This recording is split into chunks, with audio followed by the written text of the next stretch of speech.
நண்பர்களே, இன்றைய இறையுடன் ஓர் நிமிட ஒன்று உடலுக்கு அழைக்கிறேன். இன்னைக்கு நிகழ்வு முடிஞ்ச உடனே கொஞ்ச நேரம் பேசலாம். ஏதாவது சொல்ல வேண்டியிருந்தா, குழுவுக்கு ஏதாவது சொல்ல வேண்டியிருந்தா நீங்க சொல்லலாம். உங்களை அறிமுகப்படுத்திக்கலாம்.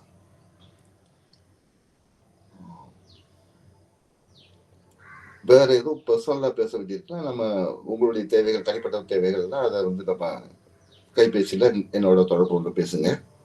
இந்த நிகழ்வுல நிகழ்வு முடிஞ்ச பிறகு நம்ம இதை ஆரம்பிக்கணும். தூங்கலாமா? மென்மையா கண்களை பிடிக்குங்க. இயல்பா உடம்ப வச்சுக்கோங்க. மனசை அமைதியா வச்சுக்கோங்க. வாங்கிக்கிற தன்மையில இருக்குங்க, கொடுக்கிற தன்மையில இருக்குங்க.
நல்லது நண்பர்களே, நன்மை உண்டாகட்டும்.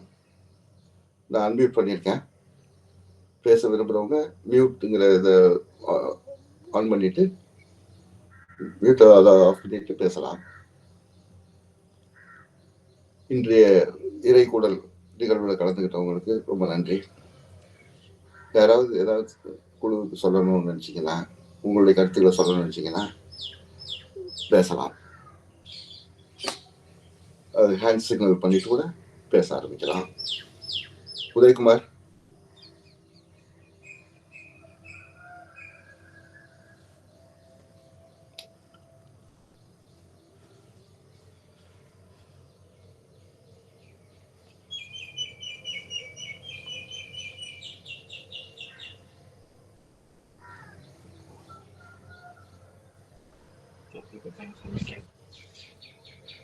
ஹலோ, வணக்கம்.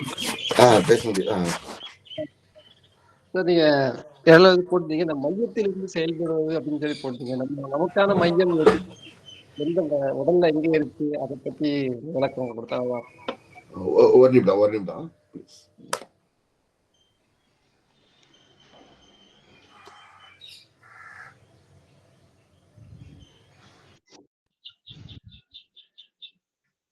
சொல்லுங்க சார்.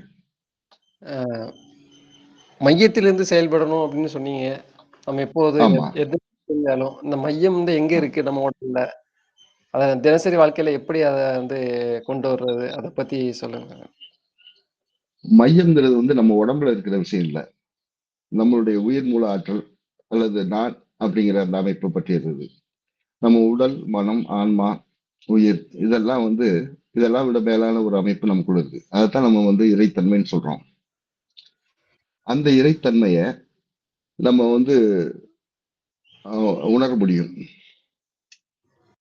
இப்ப இந்த உடல், மனம், ஆன்மா இந்த விஷயங்கள் எல்லாமே வந்து இந்த சமூக அறிவால படிப்பறிவுல நடக்கக்கூடிய விஷயங்கள். அதையும் தாண்டி நமக்குள்ள இருக்கிற அந்த ஆற்றலை உணர்வது வந்து பல்வேறு நேரங்களில் நம்ம வந்து மென்மையா உணர்வோம். அதை வந்து நம்ம வலுப்படுத்தாம இருக்கோம். பிறப்புல இருந்து நமக்கு இந்த உடலையும் உருவத்தையும் கொடுத்தது அந்த ஆற்றல் தான்.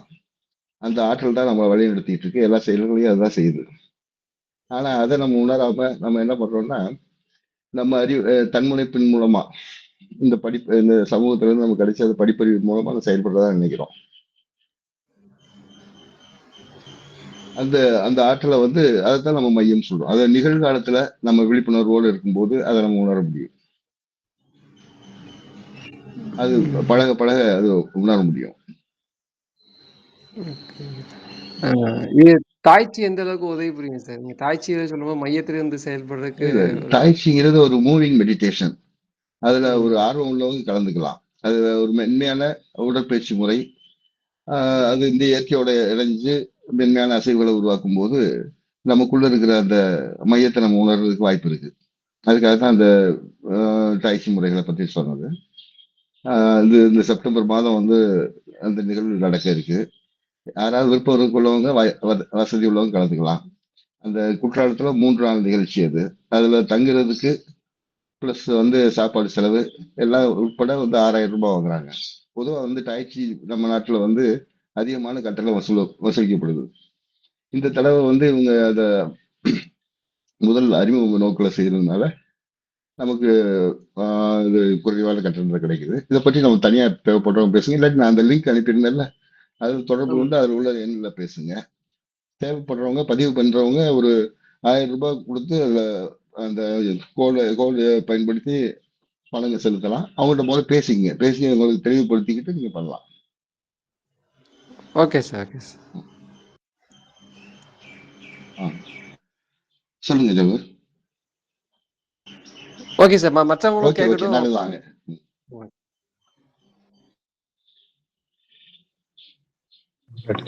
வணக்கம் சார். வணக்கம்மா. நானு எனக்கு தியானம் பண்றதுக்கு நான் என்ன வழிமுறைகள் பின்பற்றினேன் அப்படிங்கறது வந்து கொஞ்சம் பகிர்ந்துக்கலாமா? சொல்லுங்கம்மா. நான் வந்து பின்பற்றினதை வந்து சொல்றேன். அது மத்தவங்களுக்கு உபயோகப்படும்னா உபயோகப்படுத்திக்கிட்டோம். அதுக்காக நான் பகிரலாம்னு நினைக்கிறேன். சொல்லுங்க. அதாவது என்னன்னா, நம்ம எண்ணங்கள் வந்து எப்பவுமே ரொம்ப அலைபாஞ்சுட்டே இருக்கும். ஆஹ் நம்ம எப்பவுமே எங்கேயாவது நடக்கிறது அப்படி ஆயிருமோ, இப்படி ஆயிருமோ அப்படின்னு சொல்லிட்டு கடந்த காலம், எதிர்காலம் இந்த மாதிரிதான் நம்ம எப்பவுமே கவலைப்பட்டுட்டு இருப்போம். அப்ப நிகழ்காலத்துல வந்து நம்மளோட எண்ணங்களை வந்து கொண்டு வர்றதுக்கு நம்ம முதல் என்ன பண்ணணும்னா, நம்மளோட உடம்புக்குள்ள நம்மளோட நினைவை கொண்டு வர்றது, இந்த ரிலாக்ஸேஷன் சொல்லுவாங்க. நம்ம உடம்புல ஏதாவது ஒரு பாகத்தை, இந்த வேதாத்ரி மகரிஷியோட ரிலாக்ஸேஷன் சொல்லுவாங்க. அந்த உடம்புல ஏதாவது ஒரு பாகத்தை வந்து நம்ம நினைச்சு நினைச்சு நம்ம முதல்ல நம்ம எண்ணங்களை வந்து நம்ம உடம்புக்குள்ள கொண்டு வரணும். அதுக்கப்புறம் வந்து நமக்கு ஓரளவுக்கு எண்ணங்கள் கட்டுப்பட்டுச்சு, இல்ல நம்ம எண்ணங்கள் வந்து அப்படியே போயிட்டே இருக்கு, அதுக்கப்புறம் ரொம்ப நேரம் கழிச்சுதான் நமக்கு அடடா நம்ம எண்ணங்கள்லாம் வந்து இவ்வளவு தூரம் நம்ம திருப்பியும் இப்பதான் நமக்கு நினைப்பு வந்திருக்கு அப்படின்னு நினைக்கும் போது திருப்பியும் நம்ம உடலுக்குள்ள வந்து ஏதாவது அந்த எண்ணங்களை வந்து கொண்டு வரணும். அதே மாதிரி நம்ம மூச்சு விடும்போது நம்மளோட வயிற்றுப்பாகம் அசையும். அந்த இடத்துல வந்து நம்ம கவனிக்கலாம் நம்ம வயிறு எப்படி இது நான் சொல்றது வந்து பிகினர்ஸுக்கு, தியானம் ஃபர்ஸ்ட் பழக ஆரம்பிக்கிறவங்களுக்கு அந்த வயிறு வந்து எப்படி நகருது நம்ம மூச்சு விடும்போது அப்படின்னு சொல்லி நம்ம கவனிக்கலாம். அதுக்கப்புறம் இன்னும் கொஞ்சம் நம்ம நல்ல மனசு கண்ட்ரோல் ஆகி வரும்போது நம்ம மூக்கு வழியா சுவாசம் எப்படி உள்ள போகுது வெளியே வருது அப்படின்னு சொல்லி கவனிக்கலாம். அதுக்கப்புறம் வந்து நம்ம புருவ மத்தியத்துக்கு பின்னாலதான் வந்து நம்ம மூளைக்குள்ள பிட்யூட்ரி கிளாண்ட், பீனியல் கிளாண்டுங்கிற நாளமில்லா சுரப்பிகள்லாம் இருக்கு. அந்த சுரப்பிகள்லாம் ஆக்டிவேட் ஆகிறதுக்கு நம்ம அந்த புருவ மத்தியத்துல கவனிக்கலாம். இந்த புருவ மத்தியத்திலேயே கவனிச்சு நம்ம பிரம்மச்சரியமும் கடைபிடித்து அதுக்கப்புறம் நம்ம இயற்கை உணவும் கடைபிடித்தா நல்ல பலன் இருக்கிறத வந்து நான் என்னுடைய அனுபவத்துல உணர்ந்திருக்கேன். அதாவது நல்லதுமா, நீங்க சொல்றது வந்து சரியான விஷயம் தான். நீங்க அந்த முறைகளை ஃபாலோ பண்றது நீங்க ஃபாலோ பண்ணுங்க. ஆனா நம்ம இங்க பண்றது வந்து வேற. நம்ம இந்த உடல் மனம் ஆன்மாவை தாண்டிய விஷயத்தை பத்தி உபயோகப்படும் அப்படிங்கிறதுக்காக நான் சொன்னேன், இல்லம்மா. அவ்வளவுதான். இல்ல, நீங்க அதான் நீங்க அது உபயோகப்படும், நிறைய பேர் அதை பயன்படுத்துறாங்க. நீங்களும் ஃபாலோ பண்ணுங்க, ஒன்றும் தப்பு கிடையாது. ஆனா இங்க செய்யறது வந்து வேற. இங்க வந்து நம்ம உடல் மனம் ஆன்மாவுக்கு தாண்டிய ஒரு விஷயம் நமக்குள்ள இருக்குங்கிறது உணர்ந்து அதை மேம்படுறதுக்கான விஷயம் இது. நம்மளுடைய உயிர் மூல ஆற்றலை பற்றிய விஷயம் இது. சரிங்க, நான் வந்து நம்ம மனதை வலுப்படுத்துற விஷயம் கிடையாது. சரிங்கய்யா, சரி, நீங்க சொல்றது ஓகே கரெக்ட் ஓகே. தான். நீங்க நான் இது சொல்றது உங்களுக்காக மட்டும் கிடையாது, எல்லாருக்காகவும் தான் சொல்றேன். எனக்காகதான் நானும் சொல்றேன். நீங்க என்னன்னா, நல்லதுமா. யாராவது நான் சொன்ன விஷயங்கள் வந்து உபயோகப்படும் நினைச்சீங்கன்னா என்னோட தொலைபேசி எண்ணை வந்து தொடர்பு கொள்ளுங்க, நான் எனக்கு தெரிஞ்ச விஷயங்களை பகிர்ந்துக்கிறேன். சரி, உங்க தொலைபேசி என்ன சொல்லிடுங்க. 7488825251. நல்லது.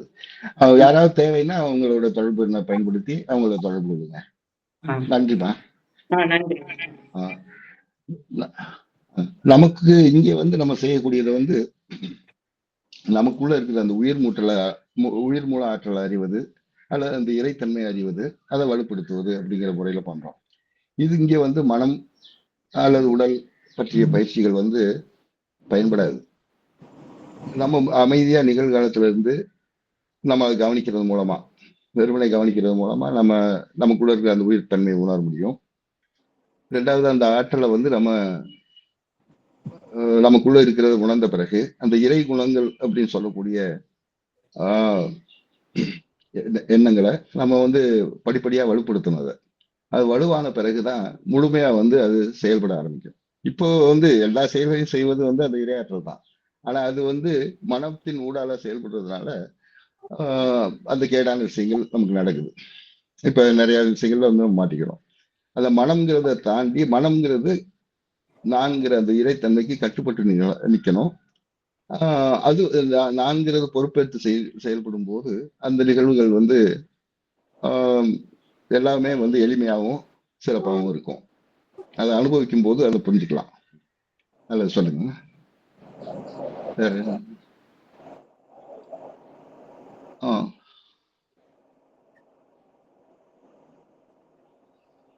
வேற யாரும் பேச வேண்டியிருக்கா? சொல்லுங்க. ஐயா வணக்கம் ஐயா. வணக்கங்க. தாய்ச்சி புராணம் இதுக்கு முன்னாடி நீங்க அட்டன் பண்ணிருக்கீங்க இல்லையா? சொல்லுங்க. உங்களோட அனுபவம் இதுல நான் கலந்துக்கிட்டதுனால உங்களோட அனுபவம் அங்க உள்ள நடைமுறை அதை சொன்னீங்கன்னா மற்றவங்களுக்கும் பிரயோஜனமா இருக்கும், எனக்கும் பிரயோஜனம். இது அது தாய்ச்சியை பற்றி விரும்புறவங்க தனிப்பட்ட முறையில் கேட்டவொன்னு பேசலாம் ஐயா. ஏன்னா இது இங்க வந்து மற்ற விஷயங்கள் பேசுறதுக்கு கொஞ்சம் இடம் கொடுப்போம். சொல்லுங்கம்மா, சொல்லுங்க. பேசுங்க. வணக்கம் ஐயா. வணக்கம். இனிய காலை வணக்கம். குழுவினர் அனைவருக்கும் இனிய காலை வணக்கம். இந்த பொழுது, இந்த நாள் இனிய தொடக்கமாக இருக்கட்டும். ஐயாவுக்கு முதல் நன்றிகள். ஹீலிங் வந்துட்டு இலவசமா யாரும் செய்ய மாட்டாங்க. அதுவும் வந்துட்டு இந்த காலை பொழுதுல எல்லாருக்கும் நல்லதா அமையிற மாரி பண்றீங்க ஐயா. மிக்க மகிழ்ச்சி. நன்றிகள் உங்களுக்கு. அது மட்டும் இல்லாம, இது இன்னொரு விஷயம் ஒண்ணு சொல்லணும். இப்பவோ இல்ல அப்புறமா இன்னொரு பதிவிலயோ உங்களுக்கு நேரம் கிடைக்கும் பொழுது, ரெய்க்கிய தாண்டி இது எந்த அளவுக்கு பவர்ஃபுல் ஹீலிங். இந்த ரெய்க்கிய தாண்டி இந்த நீங்க செய்யற இந்த ஹீலிங் வந்து எந்த அளவுக்கு வித்தியாசமானது, பவர்ஃபுல்லானதுங்கிறத நீங்க பகிர்ந்துக்கணும். அப்பதான் எல்லாருக்குமே ஃபியூச்சர்ல இருக்க எல்லாருக்குமே புரியும் அது. நன்றிகள். நல்லதுங்க. அதாவது உலகத்துல நிறைய ஹீலிங் முறைகள் இருக்கு. இப்ப நான் இங்க வந்து உங்களுக்கு அந்த உயிர் மூல ஆற்றலை அடையாளப்படுத்துறதுக்கான விஷயங்களையும், நமக்குள்ள இருக்க இறைத்தன்மையை நம்ம உணர்வதற்கான ஒரு வெளியே ஒரு தூண்டலா இருக்கணும் அப்படிங்கிறதுக்காக இந்த நிகழ்வை நடத்துறோம். இந்த நமக்குள்ள இருக்கிற அந்த உயர் மூல ஆற்றலை அல்லது இறைத்தன்மையை உணர்ந்த பிறகு நம்மளுடைய தேவைகளை நம்ம பூர்த்தி பண்ணிக்கலாம். அதே மாதிரி பிறருடைய தேவைகளுக்கும் அதை வந்து நம்ம பயன்படுத்தலாம். அதுதான் நண்பர் சொல்றாரு அந்த ஹீலிங் முறைன்னு சொல்லிட்டு.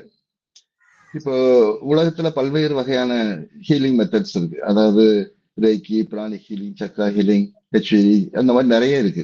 நூற்றுக்கணக்கான முறைகள் இருக்கு. ஆனா அந்த முறைகளுக்கும் இப்ப நாம இந்த இறை தன்மையை பயன்படுத்தி செய்யக்கூடிய முறைகளுக்கும் வித்தியாசம் இருக்கு.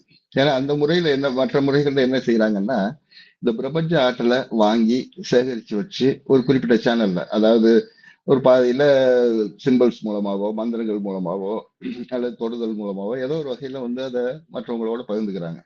அது கொடுத்து அவங்களுக்கு உள்ள தொல்லைகளை சரி பண்றதுக்கு முயற்சி பண்ணாங்க. எல்லாமே அற்புதமான முறைகள் தான்.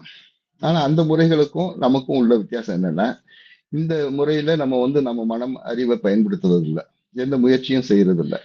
நமக்குள்ள இருக்க அந்த இறைத்தன்மை அந்த தேவையை உணர்ந்து செயல்படுது. அது எப்படி செயல்படுதுன்னா, அங்க வந்து அவங்களுக்குள்ள இருக்கிற அந்த இறைத்தன்மை இரையாற்றலை தூண்டுறது மூலமா அதை வெளிப்படைய செய்து அதை வந்து அவங்களுடைய உடம்புக்கு தேவையான அவங்களுடைய மனதுக்கு தேவையான அவங்களுக்கு தேவையான விஷயங்களை செய்யறதுக்கு அதை தூண்டுது. இந்த வகையில வந்து நம்ம அறிவை பயன்படுத்துவதில்லை, எந்த முயற்சியும் செய்யறது இல்லை. ஆனா மற்ற முறைகள்ல வந்து அந்த அறிவை பயன்படுத்துறதுனால அதனுடைய சைடு எஃபெக்ட் என்ன ஆகுதுன்னா, இந்த நம்ம நிறைய பேருக்கு இந்த ஆற்றலை கொடுக்குறோம், அது நமக்குள்ள சேகரிச்சு வச்ச ஆற்றலை கொடுக்குறோம், அது சில நேரங்கள்ல அதிகமா போயிருது அப்படின்னு நினைப்பாங்க. ரெண்டாவது, அவங்களுக்குள்ள துன்பங்கள் வந்து தனக்கு வந்துருதா, அந்த கர்மாக்கள் வந்து தன்னை பாதிக்கிறதா நினைச்சு அதை சுத்தம் பண்றதுக்கான முறைகள் தான் நிறைய வச்சிருப்பாங்க. அதை தடுக்கிறது, அது சுத்தம் பண்றது, தனக்கு ஒரு கவசம் போட்டுக்கிறது, அப்படி நிறைய முயற்சிகள் செஞ்சு தன்னை பாதுகாத்துக்க பண்ணுவாங்க. அந்த முயற்சியினாலேயே அவங்களுக்கு அந்த பாதிப்புகள் ஏற்படும். எனக்கு தெரிந்து நிறைய ஹீலிங் நண்பர்களை பார்த்திருக்கேன். அவங்க ஒரு கட்டத்துல வந்து தன்னுடைய நடைமுறையில ஏதோ ஒரு பிரச்சனை வந்துருச்சு, அதனால தனக்கு பாதிப்பு ஏற்பட்டு அப்படின்னு நினைச்சிட்டு நிறைய பேர் வந்து சொல்லிக் கொடுப்பாங்களே ஒழிய செய்யறது கிடையாது. ஆனா இந்த முறையில அப்படி கிடையாது. இங்க வந்து நம்ம வந்து எந்த முயற்சியும் செய்யறத முழுமையா நமக்குள்ள இருக்க அந்த இறைத்தன்மை பொறுப்பெடுத்துக்கிறதுனால இந்த உடலுக்கோ மனதுக்கோ ஆன்மாவுக்கோ எந்த பாதிப்பும் வராது. கர்மாவை பற்றிய பயம் கிடையாது. நல்லது. வேற புரியுதா நண்பர்? வேற எது கேட்கணும்? வணக்கங்க. வணக்கங்க. இப்ப உங்ககிட்ட இப்ப சிகிச்சையா வந்து இப்ப நம்ம வேற வகுப்பு வெஞ்சுறது மாதிரியான மருத்துவ முறை கத்துருக்கோம், அது பண்ணிட்டு இருக்கும் போது, இப்போ உங்களுடைய இந்த சிகிச்சை முறையை கத்துக்கிறதுக்கு என்ன வழிமுறை? இது ஒண்ணு. இன்னொன்னு வந்து இப்ப நான் உங்களை கவனிச்ச வரைக்கும் இப்ப இந்த இறைவழி மருத்துவம் பண்றீங்க, அப்புறம் அந்த மலர் மருத்துவம் பண்றீங்க. இப்ப எந்தெந்த இடங்கள்ல இப்ப இதை தாண்டி மலர் மருத்துவங்கள் எதுக்காக பயன்படுத்துறோம்? அதோட தேவை எங்க இருக்கு? எந்தெந்த இடங்கள்ல இந்த இந்த சிகிச்சை முறைகள் தேவைப்படுது? நல்லதுங்க, மகிழ்ச்சி. அதாவது இப்ப நான் வந்து இறைவழி மருத்துவத்தை முக்கியமா பண்றேன். அதுக்கு இடையில வந்து அடிப்படையில் நான் சித்த மருத்துவர் பிளஸ் மல மருத்துவம், அக்குபஞ்சர், ரிஃப்ளெக்ஸ் இந்த மாதிரி விஷயங்கள்லாம் கத்துருக்கேன். அதை இவ்வளவு நாள் பயன்படுத்திக்கிட்டு இருக்கேன். இப்பவும் கூட சில விஷயங்கள் தேவைப்படும் போது பயன்படுத்துறேன். அது என்ன விஷயம்னா, நம்ம இப்ப செய்யக்கூடிய அந்த இறைவழி மருத்துவங்கிற அந்த இறைத்தன்மையை உணர்த்தக்கூடிய விஷயங்கள் வந்து உடனடியாக அவங்க என்ன துன்பத்துல இருந்தாலும் சரி, கடுமையான வலிகளோ துன்பங்களோ, எந்த துன்பத்துல மன இறுக்கங்கள், வேற எந்த நிலையில இருந்தாலும் அதுல இருந்து விடுதலை கொடுக்கும். அத அவங்க வந்து பேஷண்ட் வந்திருக்கவங்க உணர முடியும். அவங்களோட கூட உள்ள வந்தவங்க உணர்வதற்காக சில அந்த அடையாளங்களை கூட நான் காட்டுவேன். ஆனா அதையும் தாண்டி அவங்களுடைய மனம் இருக்குல்ல, மனம்ங்கிறது இந்த உலகத்துல இந்த தன்முனைப்புல வாழ்ந்துகிட்டு இருக்கிற ஒரு விஷயம். அது அதனுடைய இறுக்கம் சில பேருக்கு வந்து அதிகமா இருக்கும்.